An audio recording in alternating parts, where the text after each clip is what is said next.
এদিকে শুনানির নোটিশ পেলেন দেবাংশু ভট্টাচার্য। শুনানিতে হাজিরার ডাক তৃণমূলের আইটি সেলের প্রধানকে।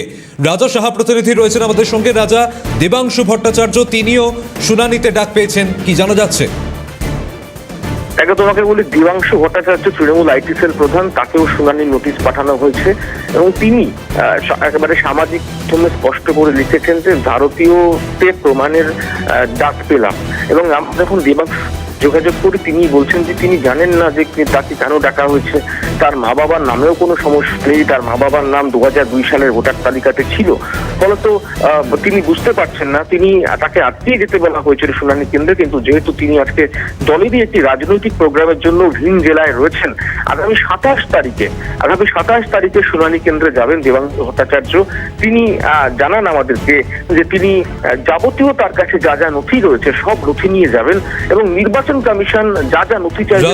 রাজা, একটু বিরত করছি, সঙ্গে থাকো। এই মুহূর্তে আমাদের সঙ্গে রয়েছেন তৃণমূলের আইটি সেলের প্রধান দেবাংশু ভট্টাচার্য। দেবাংশুদা, আপনাকে শুনানিতে ডাকা হয়েছে, কি কারণ কিছু জানতে পেরেছেন এবং আপনি কি শুনানিতে হাজিরা দিচ্ছেন? হাজিরা তো দিতেই হবে।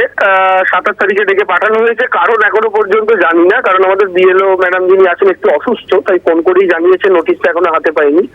তবে যে কারণেই হোক না কেন এটা সম্ভব নয়। তার কারণ হচ্ছে আমার বাবারা, তারা 2002 এর তালিকায় তাদের নাম ছিল, পরে তাদের ডিরেক্ট উঠে গেছে এবং আমি এবং আমার দিদি প্রজেনি ম্যাপিং এ আমরা সেটা করে ফেলেছি এবং সেটা সাকসেসফুলি হয়েছিল বলেই তো 58 লক্ষের বাদের তালিকা আমাদের নাম ছিল না, তাই না?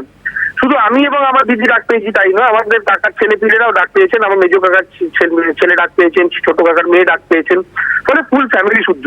দেখুন, প্রথম থেকে একটা কথা বলেছি, আবার বলছি, টার্গেট পূরণ করতে হবে মালিকের অর্ডার। সেই টার্গেট পূরণ করার জন্য বিজেপি যে এআই সিস্টেম চালু করেছে, আর্টিফিশিয়াল ইন্টেলিজেন্স, তাতে সোশ্যাল মিডিয়া প্রোফাইল গুলোকে মনিটরিং করা হচ্ছে। যাদের সোশ্যাল মিডিয়ার বিহেভিয়ার দেখে মনে করা হচ্ছে তারা বিজেপি সমর্থক নয় বা বিজেপি বিরোধী ভোটার, তাদের ডেটাগুলো সরাসরি নির্বাচন কমিশনের কাছে বিজেপি পৌঁছে দিচ্ছে এবং পৌঁছে দিয়ে তাদেরকেই নোটিশ পাঠানো হচ্ছে। ফলে 10টা লোকের কাছে নোটিশ গেলে এটা এনশিওর করা হচ্ছে যেন 8টা তৃণমূল সমর্থকের কাছে নোটিশ যায়, বাকি দুটো যে কেউ হলেও। এইভাবে যদি বাদ যায় তাহলে অধিকাংশ যেন তৃণমূলের ভোটার বা বিরোধী ভোটাররাই বাদ যায়।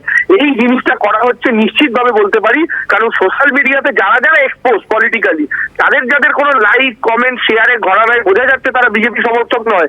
আমি মিলিয়ে দেখেছি পার্সোনালি, প্রত্যেকের কাছে নোটিশ গেছে, কারণ থাকুক বা না থাকুক। অনেক ধন্যবাদ দেবাংশুদা। আমরা কথা বলছিলাম তৃণমূলের আইটি সেলের ইনচার্জ দেবাংশু ভট্টাচার্যের সঙ্গে। রাজা, তুমিও সঙ্গে থাকো এই মুহূর্তে।